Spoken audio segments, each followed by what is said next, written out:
Alhamdulillah alladzi bi ni'matihi tatimmus shalihat. Segala puji bagi Allah Jalla Jalaluh yang karena nikmatnya kebaikan-kebaikan menjadi sempurna, yang karena rahmatnya niat-niat baik hamba dapat terlaksana. Semua ketaatan yang dapat kita lakukan, semua kebaikan yang dapat kita amalkan, sejatinya semuanya berasalkan dari karunia Allah Azza wa Jalla. Sehingga sepantasnya seorang muslim tidak berhenti memuja dan memuji Allah Jalla Jalaluh. Dan keburukan yang menimpa kita, petaka yang menghampiri perjalanan hidup kita, ketahuilah itu berasalkan dari diri kita sendiri. Ma asabaka min hasanatin faminallah, wa ma asabaka min sayyi'atin famin nafsik. Kebaikan yang menimpamu itu dari Allah, dan keburukan yang menimpamu adalah dari dirimu sendiri. Kita diperintahkan senantiasa memuji Allah dan memohon ampun atas dosa-dosa kita. Yang dibimbing untuk taat dan patuh, jangan besar kepala, tapi hendaklah engkau bersyukur kepada Allah. Dan yang ditimpa musibah, hendaklah engkau bersabar dan beristighfar memohon ampun kepada Allah Azza wa Jalla. Allahumma salli wa sallim ala abdika wa rasulika sayyidina wa maulana Muhammadin wa ala alihi wa ashabihi ajma'in.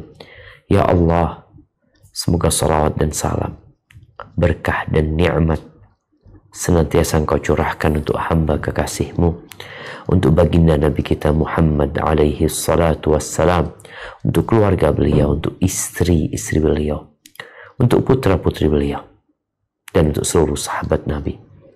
Semoga Allah meridhai kita bersama mereka. Amma ba'd, kembali kita belajar. Kajian kita adalah kajian sunnah. Bagaimana seorang muslim hidup sesuai dengan sunnah, sesuai dengan jalan yang telah dicontohkan oleh baginda Nabi kita Muhammad alaihi salatu wassalam. Kita telah mengkaji tentang beberapa adab memohon izin, yang dengannya kita semakin tahu bagaimana menjadi muslim yang moderat. Kalimat moderat ini menjadi kalimat yang sering dilontarkan. Betul. Apa yang dimaksud dengan moderat? Mungkin banyak penafsiran, banyak pemahaman. Tapi Islam yang moderat adalah Islam yang sesuai dengan sunnah Nabi alaihi salatu wassalam. Dia tidak berlebih-lebihan, dan dia tidak pula meremehkan. Makanya di bab 141 ini, Al-Imam An-Nawawi rahimahullahu ta'ala mengatakan, minas sunnah, beliau mengatakan bab bayan anna sunnah idza qila lil musta'din man anta an yaqul fulan. Bab penjelasan bahwa termasuk sunnah, mungkin di terjemahannya disebutkan disunahkan ya. Al-Imam Nawawi mengatakan bayan anna sunnah, bahwa sunnah, yakni sunnah yang diajarkan oleh Nabi alaihi salatu wassalam, sunnah yang seharusnya kita ikutin karena kita mengaku sebagai ahlus sunnah wal jamaah, adalah apabila orang yang minta izin untuk masuk ruangan, masuk kamar, masuk rumah, ditanya, man anta? Man, siapa kamu? Apa jawabannya? Maka termasuk sunnah untuk menjawab fulan. Fulan, Al-Imam Nawawi menyebutkan fulan, fayusammi nafsah, dia menyebutkan nama yang dikenal atau gelar yang dikenal. Jadi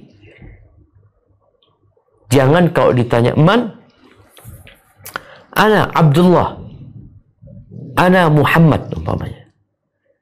Tatkala ada banyak orang dengan nama Muhammad, tatkala banyak orang dengan nama Abdullah, maka nama itu menjadi nama yang tidak dikenali. Sehingga termasuk sunnah dia menyebutkan nama yang dikenal. Sebutkan. Umpamanya di kampung dia ada 5 orang namanya Syafiq. Maka katakan, tatkala ditanya, man? Syafiq bin Riza. Oh, jadi kenal. Kalau ternyata Syafiq bin Riza ini banyak, apalagi ada nama-nama yang banyak dipakai di masyarakat, umpamanya Abdullah Muhammad. Ini Abdullah bin Muhammad. Ketika dia mengatakan Abdullah atau Abdullah bin Muhammad, ada banyak nama itu. Maka perlu ditambah nama yang ketiga. Umpamanya, kata dia, Abdullah bin Muhammad Basalama. Ketika dengan 3 nama itu dikenal, sudah cukup. Ini juga mengenalkan diri ini penting. Ketika seorang kirim surat, WA, ditanya, Afwan dengan siapa? Ini termasuk pertanyaan. Tapi bukan pertanyaan untuk minta izin ya. Namun pertanyaan untuk mengenal siapa yang kirim surat ini. Yang terkadang namanya tidak disebutkan. Tidak disimpan di handphone tersebut. Dia mengatakan, oh anak Muhammad. Sama juga Muhammad yang siapa? Atau pakai kunyah. Siapa? Ana Abu Ali. Abu Ali yang mana Abu Ali ini? Subhanallah syabab. Agama ini adalah agama yang sempurna. Yang sampai permasalahan seperti ini dibahas, dikaji, diajarkan, dan diamalkan. Dan dimakruhkan menjawab dengan jawaban saya, ana. Man anta, ana. Apa bedanya man anta sama ana? Tetap dia nggak dikenal. Maka menyebutkan dengan nama yang tidak dikenal atau dengan gelar yang tidak dikenal dimakruhkan. Ini bicara adab. Yang subhanallah, Allah menutup seluruh Rasul dengan Nabi Muhammad SAW dan menutup seluruh kitab dengan Al-Quran Al-Azim. Tugas kita belajar dan mengamalkan itu dalam kehidupan kita. Tatkala kita malas belajar, kita akan kehilangan banyak fadilah. Mungkin sebagian akan mengatakan, oh tapi kan nggak wajib, nggak haram juga. Berapa banyak hal-hal yang kita lakukan di muka bumi ini, padahal nggak diwajibkan, hanya untuk kesenangan kita. Dan berapa banyak hal-hal yang tidak diharamkan kita tinggalkan karena untuk keselamatan kita. Urusan dunia. Tapi urusan akhirat, sebagian kita benar-benar meremehkan. Baik, ada beberapa hadis yang disebutkan dalam bab ini. Kita akan baca satu persatu. Naam, tafadhali. Bismillah. Hadis nomor 874. An Anasin radhiyallahu anhu fi hadithihil masyhuri fil Isra'i qala Rasulullah sallallahu alaihi wasallam thumma sa'ida bi Jibrilu ila sama'id dunya fastaftah faqila man hadha qala Jibril qila wa man ma'ak qala Muhammad thumma sa'ida ila sama'id thaniyati wa thalithati wa rabi'ati wa sa'irihinna wa yuqalu fi babi kulli sama'in man hadha fayaqulu Jibrilun muttafaqun alaih. Dari Anas radhiyallahu anhu di dalam hadis yang cukup masyhur tentang Isra, dia bercerita Rasulullah shallallahu alaihi wasallam bersabda, kemudian Jibril membawaku naik ke langit dunia, lalu dia meminta dibukakan pintu langit. Maka ditanyakan, siapa itu? Jibril, jawabnya. Lalu ditanyakan lagi, siapa bersamamu? Jibril menjawab, Muhammad. Kemudian dia naik ke langit yang kedua, ketiga, keempat, dan seluruh tingkatan langit. Dan pada setiap pintu ditanyakan, siapa itu? Dia menjawab, Jibril. Muttafaqun alaih. Barakallahu fiik. Subhanallah, di hadis yang masyhur ini berkaitan dengan Al-Isra wal Mi'raj. Bagaimana Nabi kita Muhammad alaihi salatu wasallam menceritakan perjalanan beliau sampai ke Sidratul Muntaha. Apa kendaraan yang digunakan? Tidak disebutkan. Apa alat yang dipakai? Tidak juga diceritakan. Berbeda dengan Isra ketika berangkat dari Mekah ke Masjidil Aqsa. Semoga Allah membebaskan Masjidil Aqsa dari tangan-tangan kaum Zionis.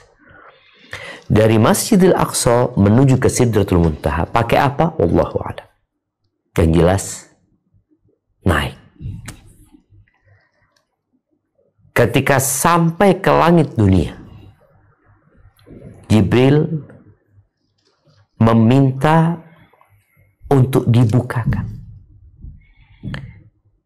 Ahibati fillah, langit yang kita lihat itu 7 lapis. Tapi kita melihat mungkin lapisan yang pertama. Ada sebagian ulama yang mengatakan bahwasanya lapisan langit itu syafaf, transparan. Wallahu a'lam bishawab. Dan langit itu atap. Cuma atapnya seperti kita lihat. Ada pintu-pintunya, na'am. Kita percaya itu. Ketika Jibril datang minta dibukakan, maka dikatakan ada penjaga pintu-pintu itu tidak membukakan pintu langit. Di mana mereka yang ke langit harus izin. Faqila man hadha? Siapa ini? Ditanya siapa ini atau siapa itu? Apa kata Jibril? Jibril. Ini nama yang ma'ruf, nama yang masyhur, dan tidak ada malaikat yang punya nama Jibril kecuali satu. Dan Jibril juga tidak mengatakan ana, aku. Masa gak kenal sama aku? Dia sebut namanya. Dia tidak mengatakan malaikat. Siapa kamu? Maka sebutkan dirimu. Jibril. Ngerti sudah. Qila wa man ma'ak? Berarti malaikat-malaikat mengetahui Jibril tidak sendirian. Maka mereka menanyakan, siapa yang bersamamu? Qala Muhammad. Sudah diutus, katanya. Iya. Dibuka pintu langit. naik lagi ke atas jamaah. Ya Allah jamaah ya. Ana seneng banget kalau melihat langit. Sampai ana kepingin punya teropong yang bisa melihat benda-benda langit itu. Kenapa? Di situ ada tanda-tanda kebesaran Allah Azza wa Jalla. Yang mana bumi ini kecil sekali dibandingkan dengan benda-benda itu. Dan bagaimana langit dan bumi ini sangat kecil dibandingkan dengan kursi Allah Azza wa Jalla. Kursi pun dibandingkan dengan arsy Allah seperti halaqah, seperti gelang atau cincin yang dilemparkan ke padang pasir. Dan yang kita lihat langit itu, surga itu seluas langit dan bumi. Naik ke langit kedua nih ya, ke langit kedua, ditanya, man hadza, siapa ini? Jibril. Siapa yang bersamamu? Muhammad. Jadi termasuk sunnah adalah menyebut nama yang dikenal atau gelar yang dikenal. Kalau Jibril melakukan itu di langit, bagaimana dengan kita di bumi? Ini sunnahnya Nabi kita Muhammad alaihi salatu wassalam dan sunnahnya malaikat. Dan bicara malaikat, subhanallah, Rasulullah sallallahu alaihi wasallam menjelaskan bahwasanya malaikat itu naik turun. Ada pergantian shift di antara mereka. Beliau mengatakan yata'aqabuna fikum malaikatun bil-lail wa malaikatun bin-nahar. Bergantian datang kepada kalian malaikat malam dan malaikat siang. Wa ijtami'una fi salatil fajri wa salatil asr. Dan mereka berkumpul pada saat salat subuh dan salat asar. Thumma ya'rujul ladzina batu fikum. Yang bermalam di waktu subuh, selesai subuh mereka naik ke langit. Kemudian mereka ditanya sama Allah, ini naik ke langit, mereka melewatin langit pertama, kedua, ketiga. Kemudian Allah bertanya kepada malaikat-malaikat ini, wa huwa a'lamu bihim, dan Allah lebih tahu dengan kondisi hamba-hambanya daripada malaikat itu sendiri. Kaifa taraktum ibadi, bagaimana kalian tinggalkan hamba-hambaku? Fayaquluna, maka mereka berkata, taraknahum wa hum yusallun, kami meninggalkan mereka dalam kondisi mereka sholat. Malaikat naik dalam kondisi salat ditinggal, malaikat malam turun. Wa atainahum wa hum yusallun, dan kita datang pada saat mereka salat. Maka ahibati fillah,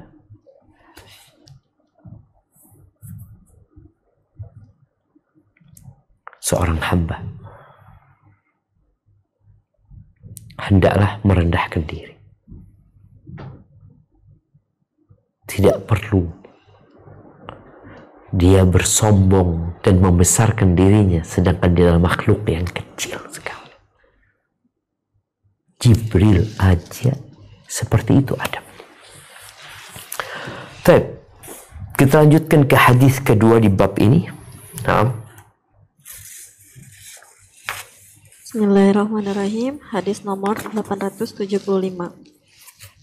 Wa'an Abi Dzar radhiyallahu anhu qala kharajtu lailatan minal layali wa iza Rasulullah sallallahu alaihi wasallam yamshi wahdah wa ja'altu amshi fi zillil qamar fala tafata farani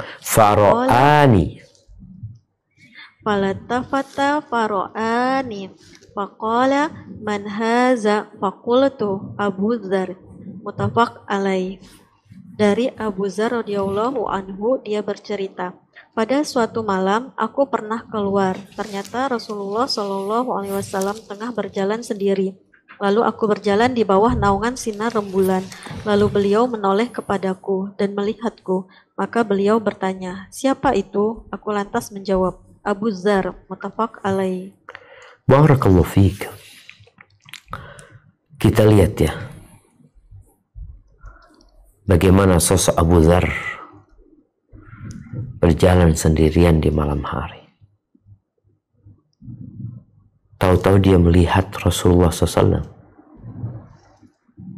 juga sedang berjalan sendirian di gelapnya malam, dan ada rembulan saat itu. Maka berjalanlah Abu Dzar di bawah naungan rembulan, seakan-akan dia menjauh dari Nabi SAW, karena dia tidak ingin mengganggu Nabi SAW, atau dia juga nggak ingin Nabi tahu ada dirinya, karena mungkin Nabi ingin sendirian pada saat itu. Tiba-tiba Nabi menoleh. Beliau merasakan kayaknya ada orang yang jalan. Beliau menoleh dan melihatku. Tapi karena gelap, maka nggak tahu siapa. Lalu beliau bertanya alaihi salatu wassalam, man hadha? Siapa ini? Faqultu Abu Dzar. Abu Dzar mengatakan, Abu Dzar. Ditanya siapa? Abu Dzar. Jawabnya bukan saya, aku. Oh, masa lupa sama ana? Ditanya, sebut namanya. Abu Dzar. Ini bukan nama, ini kunyah. Tapi Abu Dzar ma'ruf, kunyah yang dikenal. Sahabat itu ada yang namanya Abdullah 4+1. Ada Abdullah bin Umar, Abdullah bin Amr, Abdullah bin Abbas, kemudian Abdullah bin Zubair. Satu lagi ada Abdullah bin Mas'ud. Ketika ditanya, man hadha? Abdullah. Abdullah siapa? Gitu loh. Maka ketika dia dikenal dengan kunyahnya, ya dia katakan Abu Dzar. Kenal Nabi SAW, tahu siapa fulan. Tapi kalau namanya atau kunyahnya ternyata kunyah yang banyak dipakai oleh orang, maka hendaklah menjelaskan lebih detail lagi. Tadi kalau ternyata dia perlu menyebutkan nama bapaknya, nama lengkapnya dia sebutkan. Kalau dia punya panggilan yang dikenal, sebutkan nama panggilannya yang dikenal itu. Karena tujuannya adalah untuk dikenali. Ketika ditanya man hadza, man anta, maka sebutkan dengan nama atau kunyah. Kunyah itu yang depannya pakai abu, pakai ummu, itu disebut kunyah.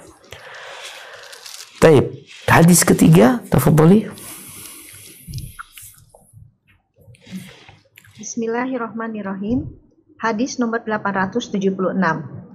Wa an Ummi Hani radhiyallahu anha qalat ataitun nabiyya sallallahu alaihi wasallam wa huwa yaghtasilu wa Fatimatu tasturuh faqal man hadhihi faqultu ana Ummu Hani muttafaq alaih.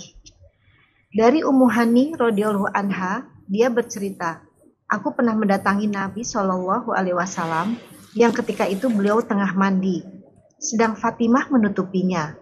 Lalu beliau bertanya, siapa itu? Aku menjawab, aku Ummu Hani, muttafaq alaih. Barakallahu fiik. Ini juga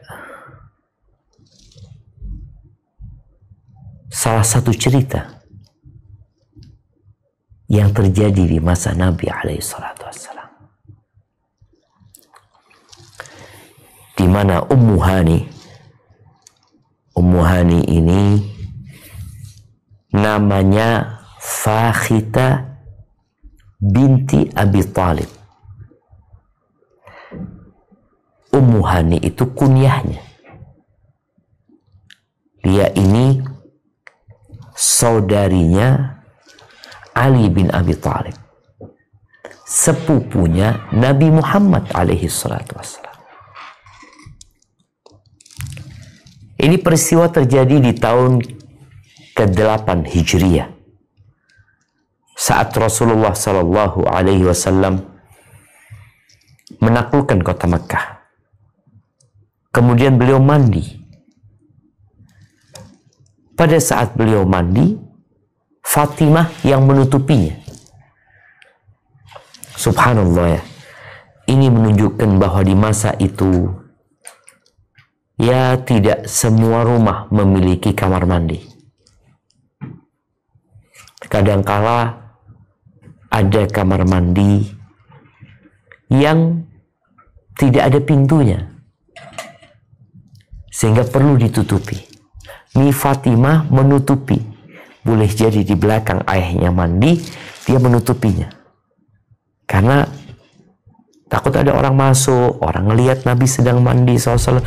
Anaknya menutupinya. Radhiyallahu ta'ala anha. Ketika ada yang masuk, Nabi tanya, "Man hadhihi?" Siapa ini? Fakultu ana Ummu Hani. Dia mengatakan, aku Ummu Hani. Jadi menjawab dengan ana, saya saja nggak boleh.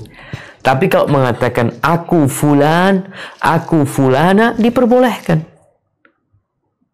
Dan dia menyebutkan Ummu Hani, tidak menyebutkan namanya, karena memang dia lebih masyhur, lebih terkenal dengan sebutan Ummu Hani radhiyallahu taala anha. Dan Rasulullah sallallahu alaihi wasallam itu pernah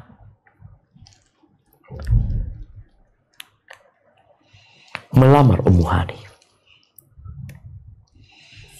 Namun Ummu Hani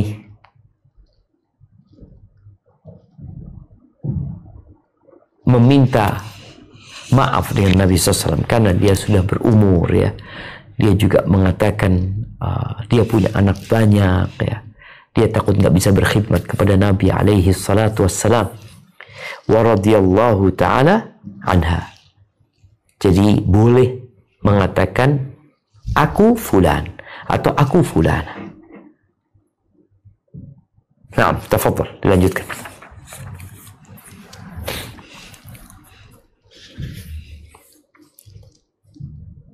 Bismillahirrahmanirrahim. Wa an Jabirin radhiyallahu anhu qala ataitu an-nabiyya sallallahu alaihi wasallam fadaqaqtul bab faqala man dha faqult ana faqala ana ka'annahu karihaha muttafaqun alaih. Dari Jabir radhiyallahu taala anhu, dia berkata, aku pernah mendatangi Nabi alaihi salatu wassalam, kemudian aku mengetuk pintu. Maka beliau bertanya, siapakah itu? Aku menjawab, aku. Beliau pun berujar, aku, seakan beliau tidak menyukainya. Muttafaqun alaih. Barakallahu fiik. Ini cerita Jabir bin Abdullah radhiyallahu ta'ala anhu. Bagaimana dia mendatangi Nabi alaihi salatu wassalam. Lalu dia berkata, fadaqaqtul bab. Kemudian aku mengetuk pintu. Meminta izin. Faqala man dha? Siapa ini? Jabir mengatakan ana. Faqala ana.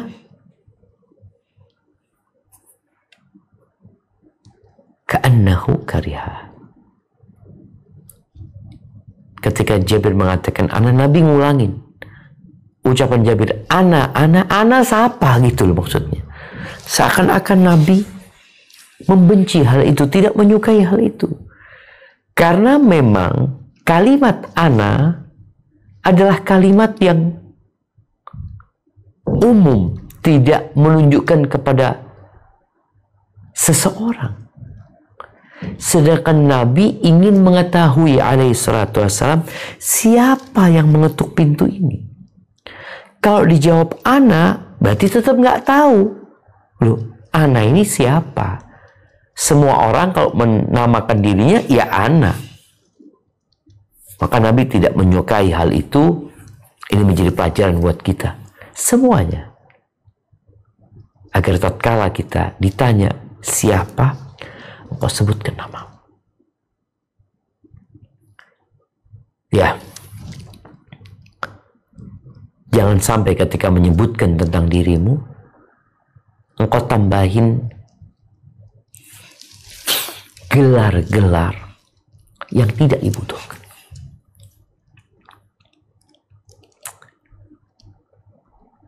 Siapa? Dr. Syafiq. Tak perlu.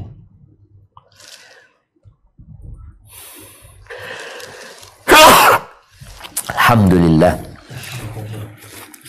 Yahdikumullah yuslih balakum. Baik, jemaah,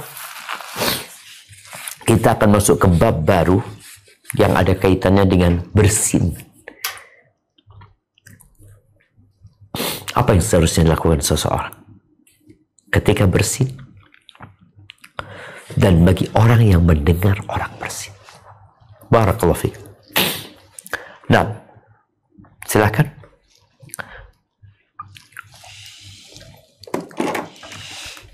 Bismillahirrahmanirrahim. Hadis nomor 878. An Abi Hurairah radhiyallahu anhu anna Nabiyya sallallahu alaihi wasallam qala inna Allaha yuhibbul utasa wa yakrahu tasauba fa iza atasa ahadukum wa hamidallaha ta'ala kana haqqan ala kulli muslimin sami'ahu ay yaqula lahu yarhamukallah wa ammat tasaubu fa innama huwa minasyaiton fa iza tasaaba ahadukum faliyaruddahu mastata'a fa inna ahadakum iza tasaaba dohika minahu syaiton. Rawahul Bukhari. Dari Abu Hurairah radhiyallahu anhu bahwa Nabi SAW bersabda, sungguh Allah menyukai bersin dan membenci menguap. Maka itu jika salah seorang kalian bersin dan memuji Allah Ta'ala mengucapkan Alhamdulillah, maka wajib bagi setiap muslim yang mendengarnya untuk mendoakannya, yarhamukallah, mudah-mudahan Allah memberi rahmat kepadamu. Sedangkan menguap berasal dari syaitan. Oleh karena itu, jika salah seorang di antara kalian menguap, maka hendaklah dia mencegahnya semampu mungkin. Karena jika salah seorang di antara kalian menguap, maka syaitan menertawakannya. Hadis riwayat Al-Bukhari. Barakallahu fikum. Ini bab dianjurkan. Kalau bab sebelumnya, Imam Nawawi rahimahullah ta'ala mengatakan minas sunnah, termasuk dari sunnah. Sunnah itu artinya ya ajaran Nabi SAW, dan kita tidak melihat ada ucapan Nabi yang menganjurkan, tapi semuanya adalah perbuatan Nabi SAW, perbuatan Jibril, dan yang terakhir berkaitan dengan kisah Jabir yang Nabi tidak menyukai ketika orang mengatakan aku. Tapi di bab ini Imam Nawawi mengatakan bab istihbab, bab dianjurkannya. Cuma mungkin diterjemahkan disunnahkan, yakni sunnah yang kalau diamalkan seorang akan mendapatkan pahala, kalau ditinggalkan dia akan merugi. Mendoakan orang yang bersin, idza hamidallah ta'ala, jika dia memuji Allah, mengatakan Alhamdulillah atau Alhamdulillahi Rabbil Alamin atau Alhamdulillahi ala kulli hal. Ada 3 cara memuji Allah yang disebutkan dalam berbagai macam hadis. Yang pertama, dia mengucapkan Alhamdulillah saja, yang artinya segala puji bagi Allah, atau dia mengatakan Alhamdulillahi Rabbil Alamin, segala puji bagi Allah, Tuhan semesta alam, Atau yang ketiga dia mengatakan alhamdulillahi ala kulli hal, segala puji bagi Allah dalam semua kondisi. Dan dimakruhkan mendoakannya jika dia tidak mengucapkan alhamdulillah. Nah, artinya kalau dia mengatakan alhamdulillah, malah kita nggak dapat pahala kalau mendoakan dia. Jadi subhanallah, ketika dia memuji Allah, kita dianjurkan mendoakannya. Ketika dia tidak memuji Allah, kita sebenarnya dimakruhkan. Artinya kalau engkau doakan, engkau boleh jadi nggak dapat pahala. Tapi kalau engkau tidak mendoakan, engkau dapat pahala nantinya. Karena makruh itu dalam bahasa para ulama fikih, yang kalau ditinggalkan dapat pahala, dikerjakan merugi sebenarnya. Atau nggak apa-apa, dia nggak dosa gitu loh. Serta kemudian di sini penjelasan adab mendoakan dan adab ketika bersin serta menguap. Allahu Akbar. Ini adab harian ya. Baru saja Anda bersin, apa yang seharusnya dilakukan? Al-Imam Bukhari menyebutkan hadis di sini. Innallaha yuhibbul utas. Sesungguhnya Allah cinta dengan bersin, menyukai bersin. Wa yakrahut tatha'ub, dan membenci menguap. Kenapa bersin ini disukai sama Allah Azza wa Jalla? Bersin ini menunjukkan kepada giatnya orang tersebut.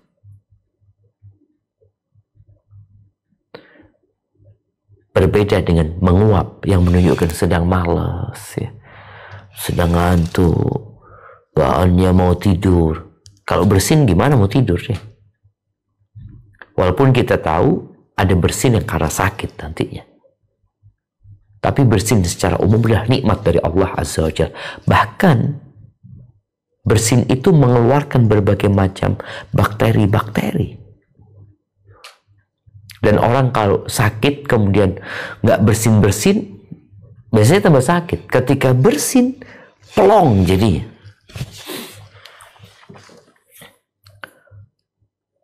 Menguap dibenci, menunjukkan kemalasan. Fa'idha atasa ahadukum, apabila seorang di antara kalian itu bersin, wa hamidallah, dan dia memuji Allah Azza wa Jalla, kana haqqan ala kulli muslim sami'ah. Ini terjemahannya, maka wajib bagi setiap muslim yang mendengarkannya untuk mendoakannya. Wajib. Sedangkan Al-Imam Nawawi membuat bab dianjurkan, disunnahkan. Tapi hadis ini seakan-akan wajib, haqqan ala kulli muslim. Dan para ulama ketika membahas kalimat haqqan ala kulli muslim sami'ahu, mereka menyebutkan zahir hadis ini adalah wajib.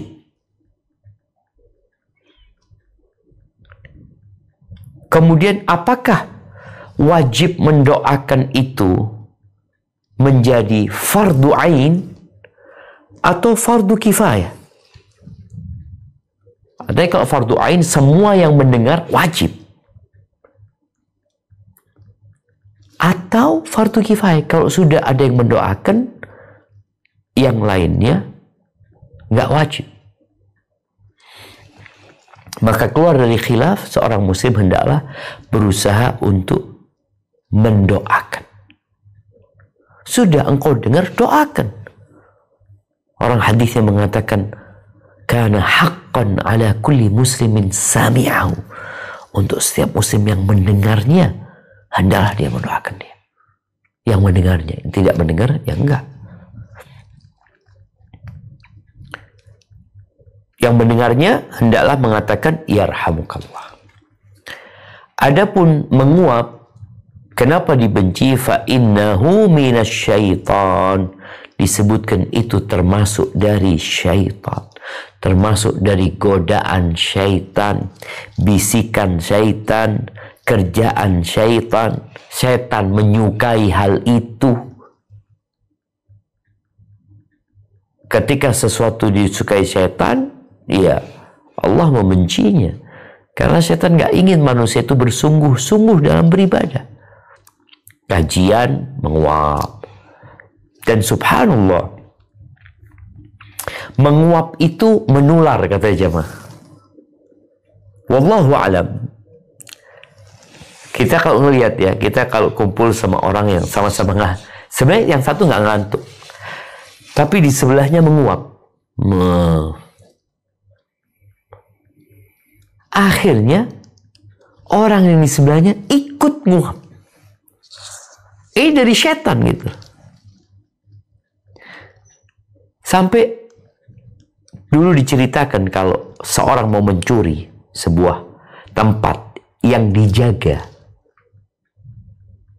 maka mereka itu mengirim monyet ke tempat itu. Yang monyet itu duduk di sana sambil menguap. Akhirnya penjaganya itu tidur,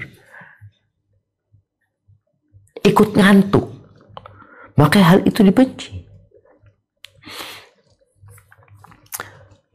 فَإِذَا تَثَاءَبَ أَحَدُكُمْ فَلْيَرُدَّهُ مَسْتَطَعَ. Apabila seorang sedang menguap, maka hendaklah dia menahan semampu dia. Artinya menahan dengan dua cara. Pertama, menahan bagaimana supaya tidak menguap. Karena ada yang menyebutkan bahwa saya menguap itu disebabkan kurangnya oksigen atau apa di otak ya. Maka orang itu supaya nggak menguap, ya gimana caranya? Ya mungkin bernafas, kemudian membuang lewat mulut, ya dilakukan beberapa kali. Nanti insya Allah nggak ngantuk dia, artinya nggak menguap lagi. Karena udah normal kembali diri dia. Atau dia nahan diri dengan menahan mulut. Gimana dia tahan supaya tidak menguap? Kenapa? Fa inna ahadukum idza tatha'ab. Kalau seorang menguap, bahika minhu syaitan. Syaitan tertawa, menertawakan dia. Kenapa? Karena dia berhasil sukses menggodain antum. Ini kalau menguap. Kalau bersin enggak, bukan suruh tahan kalau bersin. Ya sudah, mungkin kalau ketika bersin diusahakan untuk menutup. Dan menguap juga gitu, ketika nggak bisa nahan dia tutup. Usahakan menutup dengan tangan kirinya. Ketika orang bersin juga, hendaklah menutup kalau ada tisu dengan tisu atau dengan pakaiannya. Jangan pakai tangan kanannya. Kenapa? Ya, karena kalau pakai tangan kanan, dia bersin. Bentar lagi ada yang ngajak dia salaman. Atau bentar lagi dia mau makan. Mengambil sesuatu dengan tangan kanannya, maka itu termasuk tidak etis. Maka menguap ketika nggak bisa ditahan, juga ditutup. Hendaklah dia menguap, hendaklah dia kalau nggak mampu menahan, maka dia tutup dengan tangannya, karena ya setan masuk dan akan menggodain dia. Barakallahu fiik. Ada hadis lanjutannya, silakan dilanjutkan. Hadis nomor 879. Bismillahirrahmanirrahim. Wa anhu anin nabi sallallahu alaihi wasallam qala idza atasa ahadukum falyaqul alhamdulillah wal yaqul lahu akhuhu aw sahibuhu yarhamukallah. فإذا قال له يرحمك الله فليقل يهديكم الله ويصلح بالكم. Rawahul Bukhari. Darinya Abu Hurairah dari Nabi Shallallahu Alaihi Wasallam, beliau bersabda, jika salah seorang di antara kalian bersin, maka hendaklah dia mengucapkan Alhamdulillah atau segala puji bagi Allah. Kemudian hendaklah saudaranya atau sahabatnya mengucapkan Yarhamukallah atau mudah-mudahan Allah memberi rahmat kepadamu. Dan jika saudara atau sahabatnya mengucapkan yarhamukallah, maka hendaklah dia mengucapkan yahdikumullah wa yuslih balakum. Semoga Allah memberi petunjuk kepadamu serta memperbaiki keadaanmu. Hadis riwayat Al-Bukhari. Barakallahu fiik. Ini ada tambahan penjelasan. Kalau yang bersin mengatakan alhamdulillah, dia mengingat Allah, maka yang mendengar mengatakan yarhamukallah. Semoga Allah merahmatimu. Nah, gimana posisi orang yang didoakan ini? Sedangkan kita diperintahkan untuk membalas kebaikan orang lain. Man sana'a ilaikum ma'rufan fakafi'uh. Yang berbuat baik kepada kalian balas gitu loh. Maka Nabi mengajarkan alaihi salatu wassalam, engkau yang sudah didoakan balik doain. Apa doanya? Yahdikumullah. Semoga Allah memberikan hidayah, petunjuk, bimbingan. Wa yuslihu balakum. Dan Allah memperbaiki keadaan kalian. Keadaan ibadah kalian, urusan dunia kalian diperbaiki sama Allah Azza wa Jalla. Betapa indahnya adab-adab Islam ini yang akan merajut cinta dan kasih sayang, menumbuhkan benih-benih kebaikan. Ya gimana ya? Kadang orang kan nggak paham, tapi kalau orang paham dikatakan ya rahmukallah, semoga Allah merahmatimu. Kalau bicara rahmat Allah meliputi segala sesuatu. Dan yang kita butuhkan rahmat Allah Azza wa Jalla. Ketika antum didoakan, antum balik mendoakan dia. Jadi saling mendoakan, saling berbuat baik kepada saudaranya. Barakallahu fiik. Nah, dilanjutkan. Bismillahirrahmanirrahim. An Abi Musa radhiyallahu anhu qala sami'tu Rasulullah sallallahu alaihi wasallam yaqul idza atasa ahadukum fahamidallaha fasammituh fa in lam yahmidallaha fala tusammituh. Rawahu Muslim. Dari Abu Musa radhiyallahu anhu berkata, aku mendengar Rasulullah sallallahu alaihi wasallam bersabda, apabila salah seorang di antara kalian bersin lalu memuji Allah, maka hendaklah kalian mendoakannya. Namun jika ia tidak memuji Allah, maka janganlah kalian mendoakannya. Hadis riwayat Muslim. Nah, ini penjelasan yang lebih detail siapa yang didoakan dan siapa yang tidak didoakan. Ketika seorang bersin, apakah otomatis kita mendoakan? Ternyata tidak. Kalau dia mengingat Allah, dia memuji Allah, baru kita doain.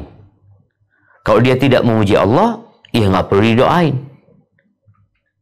Loh, boleh jadi dia lupa, boleh jadi dia nggak tahu. Nah, ini pentingnya para orang tua untuk membiasakan adab ini di rumah. Bagaimana diajarin anak ketika bersin dan sudah bisa diajarin untuk memuji Allah. Nah, katakan alhamdulillah. Sehingga ketika dia besar, dia akan terbiasa dengan adab itu. Tapi ada orang tua yang tidak mengajarkan. Gimana kalau kita dapat orang tidak memuji Allah? Kita doakan dia? Enggak. Kita ingatkan dia? Kita ajarin dia? Ada khilaf di antara para ulama. Tapi sebenarnya pendapat yang lebih kuat, kalau dia memang nggak ngerti, diajarin.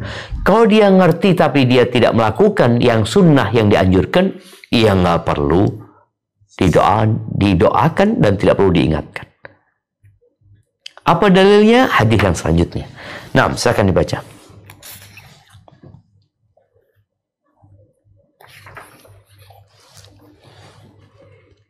Hadis nomor 881. Bismillah.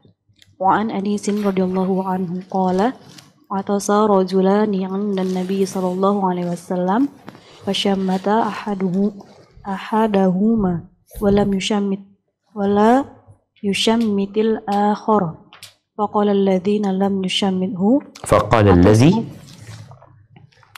alladhi lam yushammithu atasa fulanun fashammatahu wa atastu falam yushammitni faqala hadza hamidallaha wa innaka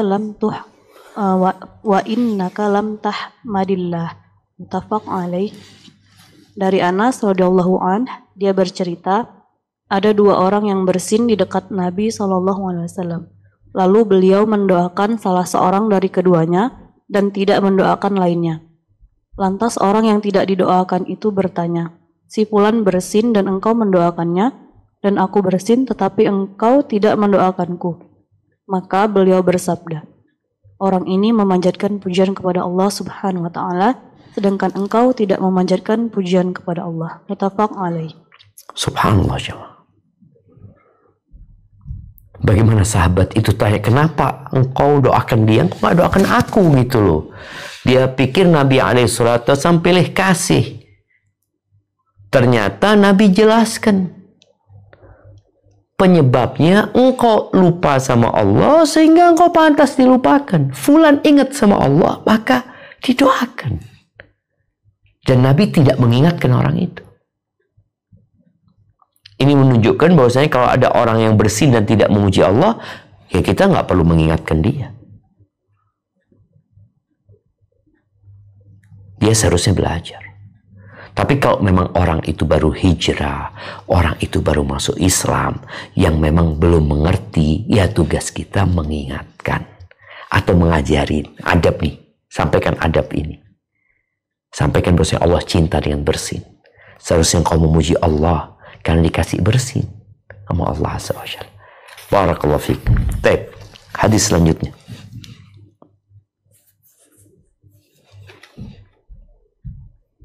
Hadis nomor 882. Bismillahirrahmanirrahim.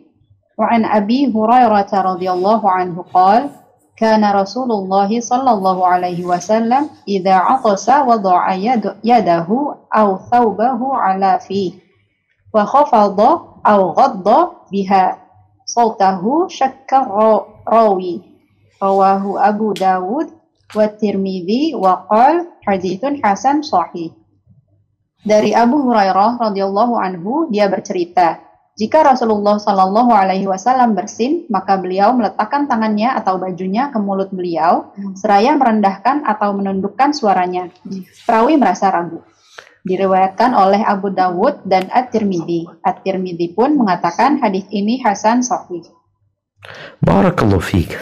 Ya, ini ada poin tadi udah disampaikan bahwasanya Nabi SAW kalau bersin, beliau meletakkan tangannya, maka Rasulullah menganjurkan tangan kirinya atau pakaian beliau di mulutnya.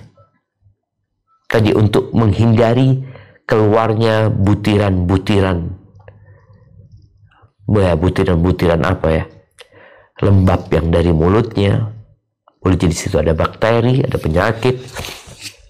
Beliau merendahkan khafadha au ghadda. Beliau mengatakan perawinya meragu tentang mana yang disebutkan oleh sahabat ini. Wa khafadha biha sautahu. Beliau berusaha untuk merendahkan suaranya. Ya, dengan ditutup itu juga suaranya supaya gak tersebar. Jadi kalau bersin itu jangan banget. Jadi sampai satu masjid kadangkala terdengar, tapi ketika ditutup suaranya jadi lebih rendah. Dia tahan itu. Dan ini adab lagi yang seorang muslim kalau merenungkan betapa indahnya, betapa bersihnya menjaga sesama, berusaha untuk tidak mengganggu yang lainnya. Apalagi di rumah ayahnya sedang tidur ya. Ya apalah yang digunakan untuk menutup pakaiannya. Mungkin bantal, anak kadang-kala pakai bantal ya. Karena takut suaranya menggelegar dan membangunkan yang tidur. Apalagi kalau ada orang sakit. Jadi intinya kita disuruh untuk memaklumi kondisi orang. Dan tidak mengganggu mereka. Tapi kalau nggak belajar, gimana dia mau tahu? Baik, lanjutkan. Ada dua hadis lagi dalam bab ini. Bismillahirrahmanirrahim.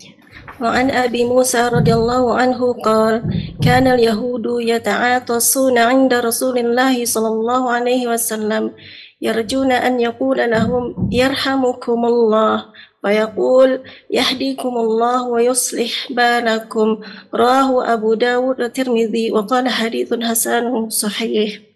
Dari Abu Musa radhiyallahu anhu berkata, orang-orang Yahudi biasa berpura-pura bersin di hadapan Rasulullah sallallahu alaihi wasallam, berharap agar beliau mengucapkan kepada mereka, semoga Allah merahmati kalian. Namun beliau berkata, semoga Allah memberi kalian hidayah dan membaguskan keadaan kalian. Hadis riwayat Abu Daud dan At-Tirmidzi.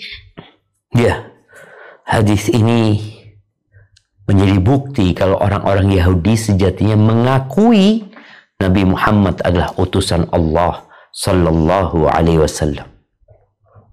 Maka mereka berharap doa Nabi SAW. Mereka berusaha bersin ketika ada Nabi alaihi salatu wasallam, dan kita tahu Nabi hidup bertetanggaan dengan bangsa Yahudi di kota Madinah, dan interaksi antara muslim sama non muslim itu sudah terjadi sejak awal Islam. Dan Islam adalah agama yang toleransi.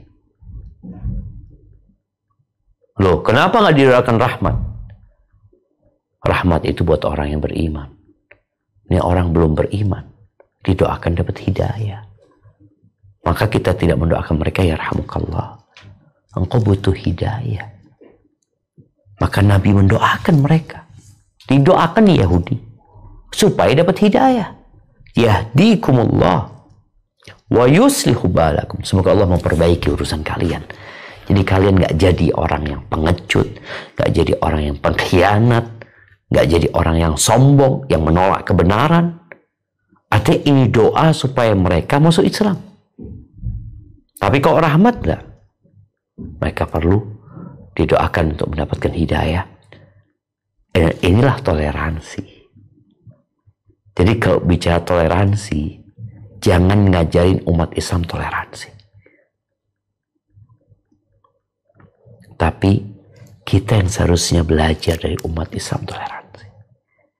Islam mengajarkan toleransi sejak 1446 tahun yang lalu. Sejak hijrahnya Nabi SAW, hidup bersama bangsa Yahudi, ada kaum musyrikin, ada orang-orang munafikin, beliau toleransi. Tapi kalau sudah urusannya akidah, maka lakum dinukum waliyadin. Bagimu agamamu, bagiku agamaku. Tapi hadis terakhir dalam bab ini, tafadhal.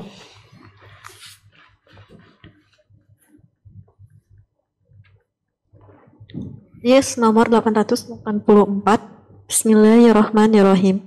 Wa an Abi Sa'id al-Khudri radhiyallahu anhu qala Rasulullah sallallahu alaihi wasallam idza tasa'aba ahadukum falyumsiku biyadihi ala fihi fa inna syaitana yadkhulu. Rawahul Muslim. Dari Abu Sa'id al-Khudri radhiyallahu anhu, dia berkata, Rasulullah sallallahu alaihi wasallam bersabda, apabila salah seorang di antara kalian menguap, maka hendaklah dia menutupkan tangan ke mulutnya, karena syaitan akan masuk. Hadis riwayat Muslim. Barakallahu fiik. Mungkin kita pernah membaca atau mendengar yang menjelaskan kalau menguap, bacalah a'udzubillahi minasyaitonirrajim. Tapi ternyata tidak didapati atau anda tidak mendapatkan adanya hadis-hadis yang menjelaskan seperti itu. Mungkin mereka menyimpulkan dari hadis-hadis yang tadi kita baca, menguap itu dari syaitan. Kalau menguap hendaklah ditahan, menutup mulutnya karena syaitan masuk. Maka akhirnya muncul anjuran membaca a'udzubillahi minasyaitonirrajim. Tapi pada hakikatnya enggak. Berdasarkan hadis-hadis yang kita baca, ya, dia suruh tutup aja. Tidak disuruh bertawud dari syaitan. Tapi ada usaha dari dia, bagaimana dia menahan diri untuk tidak menguap. Dan kalau menguap, ya sudah ditutup mulutnya biar syaitan nggak masuk. Karena syaitan ini berusaha untuk masuk ke tubuh manusia dan menggoda manusia, membuatnya malas beribadah.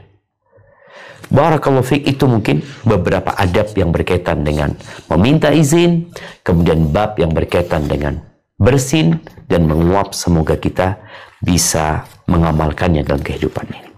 Tapi Anda kembalikan ke moderator untuk memimpin atau memandu jalannya tanya jawab. Barakallahu fiik. Barakallahu Ustaz, jazakumullah khair. Alhamdulillah alladzi bi ni'mati tatimmu sholihat. Hayakallahu Ustaz, jazakallahu khair barakallahu. Sekali lagi Ustaz telah memberikan nasihat fawaid, tausiah, wasilah ilmu dan penjelasan dari kitab Syarah Riyadhus Shalihin karya Imam Nawawi rahimahullah pada hari ini. Dan sebelum masuk ke sesi kedua atau sesi tanya jawab, seperti biasa kami Guru Bambu Muslimah, Guru Bambu Muskat ingin mengucapkan terima kasih kepada channel-channel di media sunnah yang terus serta menyiarkan merelay kajian pada hari ini. Selain Guru Bambu Muskat, kita ada Sapa Muslim, Guru Bambu Muskat sendiri, Wesal TV, CMS TV Sunnah, YKSS, Hijrah TV, Art Visi, Asif TV, Al-Guru Lumajang, Abiyati TV. Kami ucapkan jazakumullah khairan wa barakallahu. Dan kita akan memulai sesi tanya jawab mungkin dalam 30 menit ke depan insyaallah. Ustaz, sudah masuk beberapa pertanyaan yang masih berkenaan tema Ustaz. Ada pertanyaan Ustaz, yang bertanya Ustaz, assalamualaikum Ustaz. Apakah jika ada seseorang yang mengucapkan alhamdulillah atau alhamdulillah rabbil alamin atau alhamdulillahi ala kulli hal ketika bersin dan yang mendengarkan mendoakan dengan yarhamukallah harus terdengar juga kepada seseorang yang bersin tersebut Ustaz? Contohnya seperti tadi Ustaz bersin, apakah Anda harus unmute suara Zoom-nya Ustaz? Nah, Masya Allah, barakallahu fiik. Iya, ahibati fillah. Yang jelas tatkala kita berada di tempat yang sama, karena ini berkaitan dengan memberikan hak dia, maka kita berusaha agar orang itu mendengar sehingga dia bisa menjawab. Kan tadi dianjurkan mendoakan dan dibalas dengan doa.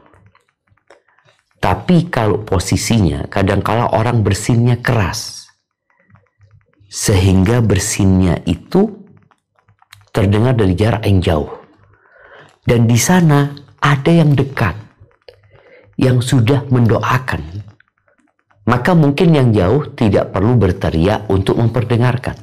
Ya, dia katakan yarhamukallah. Tadi kita juga bahas bahwasanya apakah mendoakan itu termasuk fardu ain atau fardu kifayah, atau bahkan Imam Nawawi beranggapan itu sunnah. Yang mengatakan fardu kifayah, ya udah, pokok sudah ada yang mendoakan, yang lainnya nggak dosa. Tapi kalau nggak ada yang mendoakan, maka akan dosa semuanya. Namun insya Allah ketika sudah mendoakan, walaupun tidak didengar oleh orang tersebut, kewajiban kita sudah gugur. Karena kita sudah melaksanakan perintah Nabi SAW untuk mendoakan. Dia mendengar atau tidak, ya bukan kewajiban kita untuk memperdengarkan itu. Tapi kalau memang kita berada di tempat itu, mungkin kita berusaha untuk memperdengarkan dia supaya dia tahu bahwa dia didoakan. Kemudian di situ dia punya sunnah yang harus diamalkan, yaitu membalas doa dengan doa. Hadza wallahu a'lam bissawab. Nah, kalau Fik Ustaz, Anda ingatkan mungkin yang sudah meraih hand untuk bisa terlebih dahulu menjawab pertanyaan kepada kami, kepada host atau co-host yang bertugas pada hari ini. Insya Allah untuk nanti bisa ditanyakan kepada Ustaz langsung. Ustaz, ada beberapa yang sudah raise hand, mungkin Anda persilakan terlebih dahulu untuk yang sudah menjawab. Untuk Ukti ZA Putri, tafadholi Ukti Putri. Assalamualaikum warahmatullahi wabarakatuh Ustaz. Waalaikumsalam warahmatullahi wabarakatuh. Naam, tafadhali. Anda mau bertanya Ustadz, bukankah Rasulullah SAW itu mendoakan semua umatnya gitu Ustadz? Dan tadi Ustadz bilang, afwan kalau Anda tidak salah dengar, bahwa Rasulullah itu tidak mendoakan hamba yang tidak memohon kepada Allah gitu Ustadz. Apakah ada kekhususan dalam hal ini gitu Ustadz? Yang Anda tahu bahwa Rasulullah itu memang bahkan sampai meninggal pun itu apa benar itu Ustadz? Rasulullah itu menyebut umati gitu Ustadz, bahkan katanya ada yang mengatakan bahwa itu hadisnya dhaif gitu Ustadz. Syukran jazakallahu khairan katsira Ustadz. Masya Allah, barakallahu fiik. Iya, berkaitan dengan Nabi alaihissalam mendoakan umatnya, betul beliau senantiasa mendoakan umatnya karena beliau sayang dengan umatnya. Beliau berkorban pun buat dirinya dan buat umatnya yang tidak mampu berkorban, sallallahu alaihi wasallam. Beliau mendoakan, Allahumma ighfir li ummati ma taqaddamat min dhanbiha wa ma ta'akhkharat wa ma a'lanat wa ma asarrat. Ampuni dosa-dosa umatku yang terdahulu dan yang dia akan lakukan, ya, yang dia kerjakan atau kewajiban yang dia tidak lakukan, kemudian yang dia amalkan dengan terang-terangan atau sembunyi. Maka Nabi berdoa. Tapi Nabi SAW, beliau memberikan pelajaran kepada mereka yang lupa sama Allah. Nabi tidak mendoakan. Ya, khususnya dalam bab tadi, ya. Kita bicara bab tadi, di mana itu berkaitan dengan adab bersin. Orang itu tidak mengingat Allah, maka Nabi tidak mengingat dia. Ini sebagai hukuman buat dia.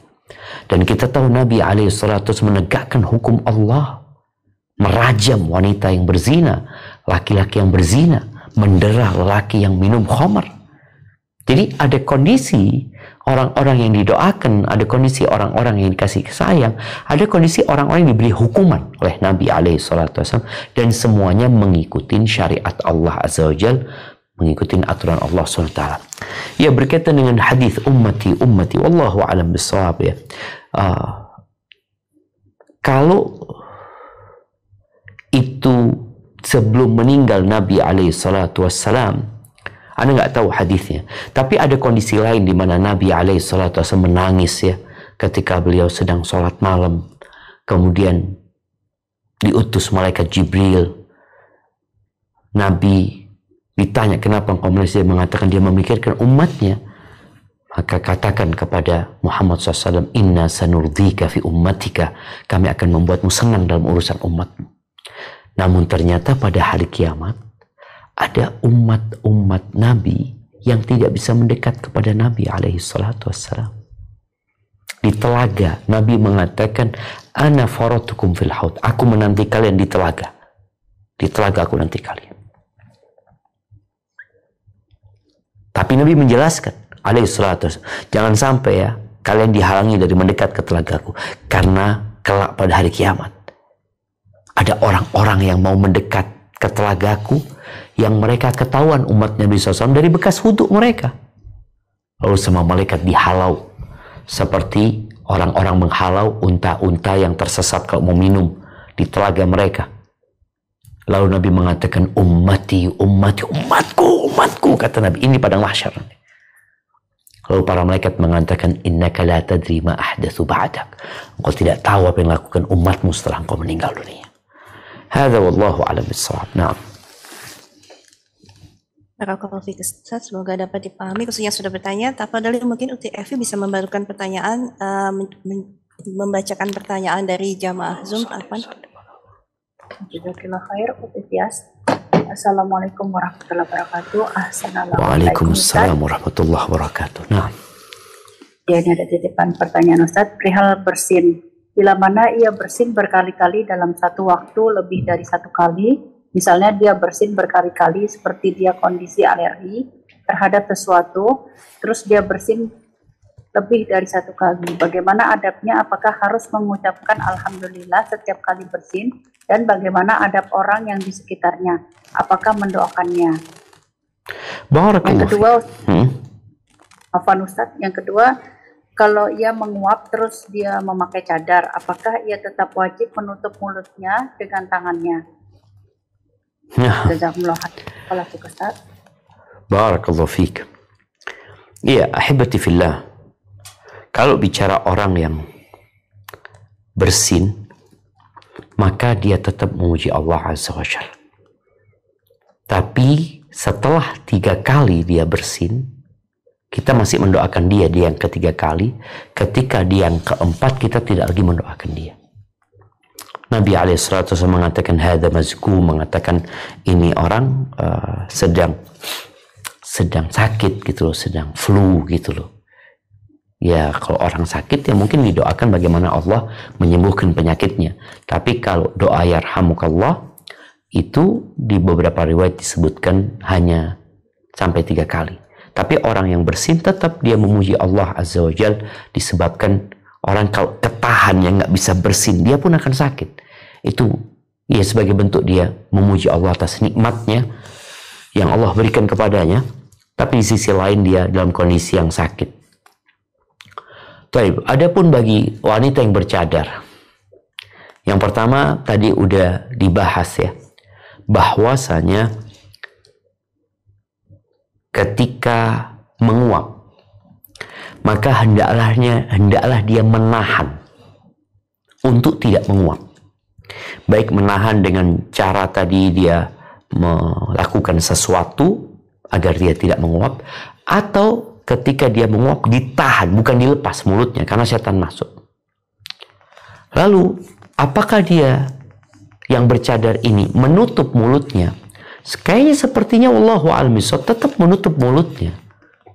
Karena ketika dia tidak menutup mulutnya, mungkin dia menggunakan cadar. Beda dengan bersin. Ketika bersin, ini kan pertanyaan menguap. Ketika bersin, mungkin dengan dia bersin pakai masker, pakai cadar, sehingga ya sama dengan dia menutup dengan tangannya atau dengan bajunya. Seperti itu. Tapi ketika menguap, nggak sama.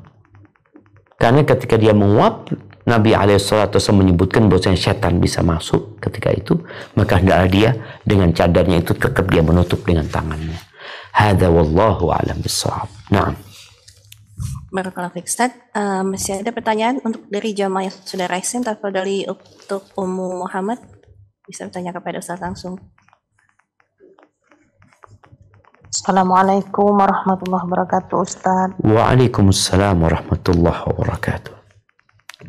Ahsanallahu ilaikum. Semoga Allah Azza wa Jalla senantiasa merahmati Ustaz, keluarga dan kita semua. Allahumma amin. Wa fiik wa barak. Nah. Afwan Ustaz. Apakah boleh ana bertanya di luar tema, Ustaz? Ya, kalau sudah dibukakan mic-nya kayaknya udah diperbolehkan. Nah. Ustaz, ini mengenai ibadah haji. Bisa tolong ana butuh penjelasan begitu ya. Yang ana ketahui untuk jemaah haji Indonesia yang melalui Kemenak begitu ya Ustaz ya.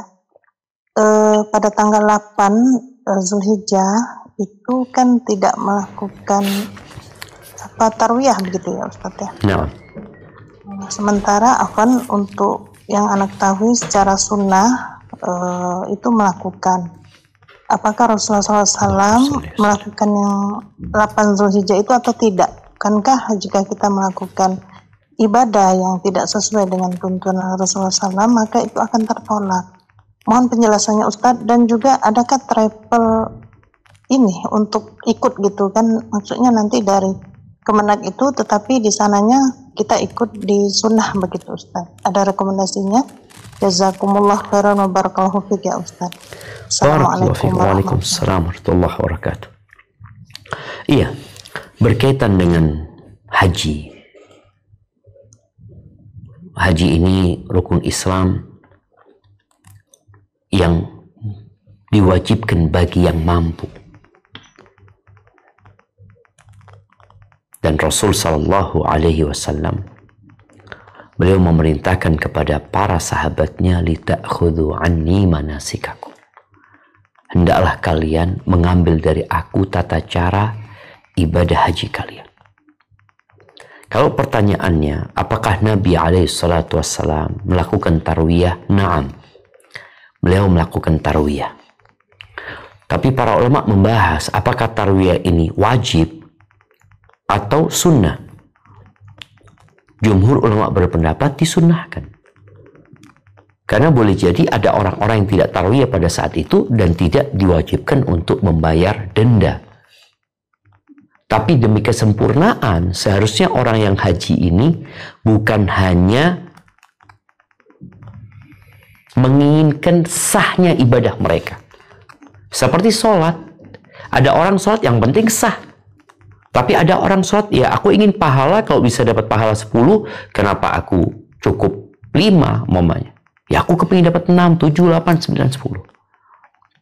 Maka hendaklah mereka yang berangkat haji, apabila dia bisa melakukan tarwiyah, dia melakukan tarwiyah. Namun memang, ya, kalau tadi disebutkan yang dari Kemenak ya, mereka banyak tidak melakukan tarwiyah. Mungkin ada banyak alasan.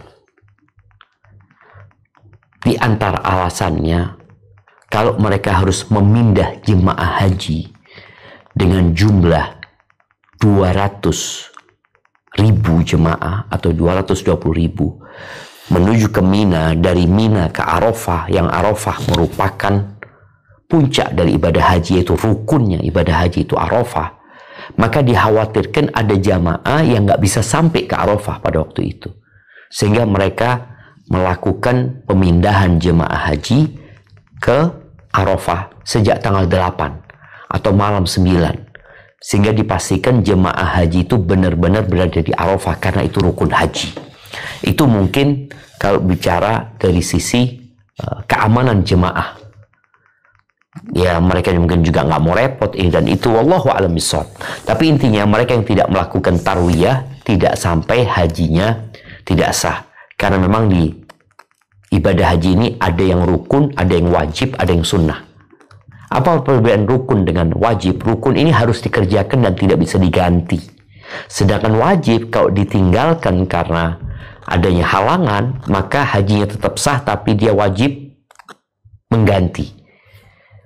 Jadi insya Allah tatkala tidak mampu, artinya kalau dia, tadi pertanyaan, kalau dia mampu untuk, namanya tanazul, beberapa maktab itu menerima orang itu untuk tanazul. Tanazul itu artinya dia mengajukan untuk tarwiyah dan menjadi hak mereka sebenarnya untuk tarwiyah. Maka kalau bisa mengumpulkan orang-orang yang cukup satu base, maka biasanya diperbolehkan untuk ikut tarwiyah. Karena nanti ya satu bus syaratnya. Tapi kalau cuma 3-4 orang, mereka nggak bisa menjaminkan nantinya dari Mina ke Arafah ada yang jemput mereka. Makanya kalau memang bisa jalan kaki, mungkin itu jadi alasan mereka untuk dari sini untuk mempersiapkan diri. Nanti aku mau tarwiyah dan pagi hari dari Mina ke Arafah dia mau jalan kaki, maka insya Allah ada jalur untuk pejalan kaki dan tidak terlalu jauh ya. Apabila dia mampu seperti itu, bisa dia lakukan itu. Tapi kalau bicara travel sunnah yang menerima tanazul, sepertinya di akhir-akhir ini ya persyaratan terlalu ketat, pemeriksaan juga seperti itu, dan dia tahbis biasanya sesuai dengan jumlah jamaahnya. Maka mungkin nasihat ana, kalau engkau bisa tanazul bersama rombongan yang sudah dipersiapkan dari Indonesia, atau kalau tidak engkau bisa berangkat sendiri ke Mina, asalkan sekarang juga sudah ada Google Maps sehingga tahu di mana tenda dia. Lalu dari sana besok paginya pas tanggal 9 habis subuh dia berjalan kaki menuju ke Arafah, asalkan tadi ada jaminan dia sampai ke Arafah, karena yang terpenting adalah wukuf di Arafah. Hadza wallahu a'lam bishawab. Nah, Kalau Fikstad, Tafadholi Uktires bisa membantu membacakan pertanyaan. Yes. Assalamualaikum Ustaz. Assalamualaikum ilaikum. Naam, waalaikumsalam warahmatullahi wabarakatuh. Ini pertanyaan dari jemaah di luar tema Ustaz.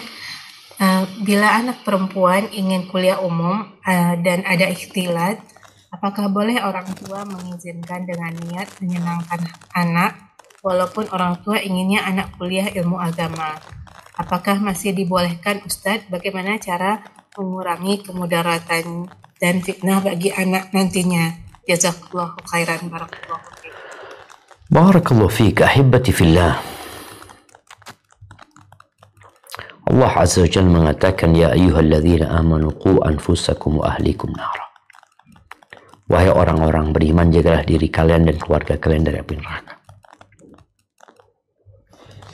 Ketika seorang anak sudah dewasa, sudah besar, maka tugas orang tua mungkin tidak bisa lagi mendidik dengan kekerasan. tapi dia memberikan penjelasan, memberikan arahan semampu dia. Karena anaknya akan dihisap di hadapan Allah Azza wa Jalla sendirian. Dan orang tua akan dihisap apakah dia sudah menjalankan tugasnya. Ketika anak itu mau kuliah, maka bagaimana memberikan penjelasan bahwa tempat kuliahmu itu ya ada banyak fitnah di situ. Dan apa ilmu yang sedang dia cari. Apabila dia bisa menyelamatkan dirinya dari fitnah dan ilmu itu benar-benar dibutuhkan, ya ini tugas orang tua untuk memberikan arahan ya. Kalau kita tidak bisa menghilangkan kemungkaran, paling tidak kita mengurangi kemungkaran tersebut. Jadi kalau ada 10 kemungkaran, kita bisa jadikan tinggal 7, tinggal 5, tinggal 3. Dan ini juga pelajaran buat kita semua ya. Kenapa? Orang-orang itu berpikir bahwasanya bercampurnya laki perempuan ini dibutuhkan. Untuk apa dibutuhkan? Sampai anak heran, ada sebuah sekolah agama Islam yang SD dipisah laki perempuan, SMP dipisah laki perempuan, SMA digabungin laki perempuan. Anak ngomong, ya Allah. Ala kulli hal, itu mungkin yang perlu dilakukan oleh orang tua. Bagaimana dia memberikan penjelasan semaksimal mungkin, kemudian dia menyelamatkan anaknya kalau memang ya, kemungkaran itu tidak bisa dihilangkan tapi bisa dikurangin. Kalau anak itu tinggal di kos-kosan apalagi berbahaya sekali, bagaimana memberikan bekal dan memiliki tempat kos-kosan yang paling aman buat dirinya sambil terus didoakan, karena kita nggak tahu takdir anak kita. Kita hanya bisa menjalankan syariat Allah semaksimal mungkin. Sebagaimana kita tahu anaknya Nabi Nuh tidak mau ikut ayah. Hadza wallahu a'lam bissawab. Nah. Kalau Ustaz, semoga dapat dipahami juga untuk yang sudah bertanya khususnya. Masih ada beberapa pertanyaan Ustaz. Mungkin waktunya terbatas ya Ustaz. Bisa 3 lagi Ustaz. Ya tergantung pertanyaannya. Tafadhali. Ya, gantung jawabannya. Tafadhali mungkin untuk yang sudah resen, Afwan kalau salah menyebutkan Ukti Nunung, bisa bertanya kepada Ustaz Zuna langsung. Nah, Assalamualaikum. Waalaikumsalam warahmatullahi wabarakatuh. Allah merahmati Ustaz. Jazakillah khairan untuk panitia yang udah memberikan kesempatan untuk anak. Ustaz, mungkin ini di luar tema Afwan ya Ustaz. Soalnya tadi pertanyaannya juga udah banyak yang dijawab sama ini rekan-rekan. Yang mau Anda tanyakan Ustaz, ibu Anda tuh 82 tahun Ustaz. Itu gimana ya? Apa bisa dijamak enggak intinya? Apa misalkan kayak duhur ke asar gitu Ustaz. Soalnya kan kadang memang sih dia masih sehat alhamdulillah. Cuman kalau misalkan setiap harinya bisa dijamak aja gitu, apa bisa Ustaz? Jazakallahu khairan Ustaz. Masya Allah, barakallahu fiik. Ya, berkaitan dengan jamak itu kondisional ya.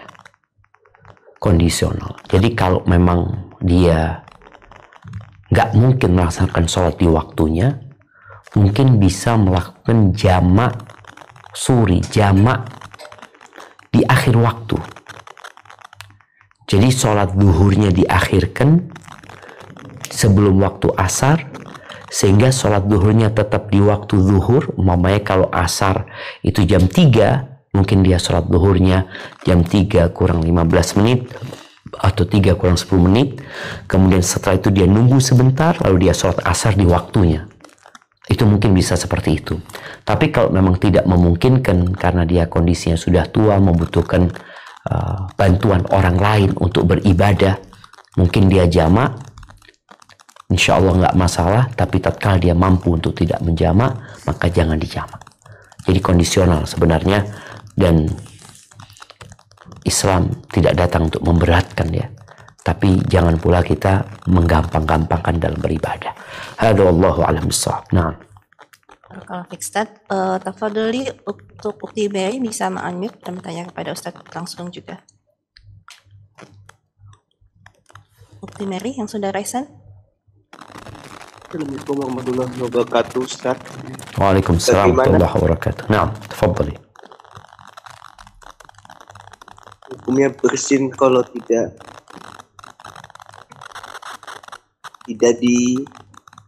didoakan Iya. Tadi udah dibahas ya, artinya apabila dia berdoa, artinya seorang yang bersin mengatakan alhamdulillah, maka kita diperintahkan untuk mendoakan dia. Tapi kalau dia tidak mengatakan alhamdulillah, maka tidak perlu kita doakan. Apakah perlu kita ajari, perlu kita ingatkan? Tergantung orang itu. Kalau mengingatkan, tidak. Menurut pendapat yang lebih kuat, tidak mengingatkan. Tapi kalau untuk mengajari karena dia nggak mengerti, ya kita ajarin. Kalau dia baru masuk Islam, baru hijrah, memang belum ngerti, maka tugas kita mengajari. Hadza wallahu a'lam bishawab. Nah. Barakallahu fiik, Ustaz. Ini menjadi pertanyaan terakhir dari salah satu jamaah Zoom kita. Pertanyaannya dari Ummu Hana Baisa. Bismillah, afwan Ustaz, yang bertanya, jika bersendawa, apa benar kita membaca tahmid? Jazakallahu khair, Ustaz. Nah, Masya Allah, barakallahu fiik. Bersendawa, belum kita bahas ya. Bersendawa ini termasuk sesuatu yang diperintahkan untuk ditahan ya. Nabi SAW pernah ada orang sendawa, lalu beliau mengatakan, kufa'an najusha'ak. Tahan sendawamu dari kami. Fa inna tu'alan nasi ju'an yaumul qiyamah aktsaruhum shib'an fid dunya. Orang yang paling panjang kelaparannya pada hari kiamat adalah yang paling banyak kenyangnya di dunia. Karena sendawa ini tanda kenyang. Jadi memang kita ketika kecil itu diajarin kalau sendawa untuk mengatakan alhamdulillah. Sebenarnya enggak. Wallahu a'lam bishawab, itu yang Anda tahu. Jadi mengatakan alhamdulillah ketika selesai makan. Dia mengatakan alhamdulillah. Tapi kalau dia belum selesai makan, ya dia makan lagi. Dan mungkin seharusnya orang yang bersendawa itu kayaknya dia udah kenyang, udah waktunya berhenti. Dan dia mengatakan alhamdulillah, yang alhamdulillah memuji Allah karena telah memberikan makan kepada dia. Bukan karena sendawanya, tapi karena udah selesai makannya. Seperti itu. Hadza wallahu a'lam bishawab. Itu yang dapat Anda sampaikan pada kesempatan kali ini. Yang benar dari Allah Azza wa Jalla, yang salah dari diri Anda pribadi. Allah dan Rasul yang terbebaskan dari kesalahan itu. Sampai berjumpa kembali. Semoga senantiasa dalam lindungan ilahi. Anda kembali ke moderator. Jazakillah khairan.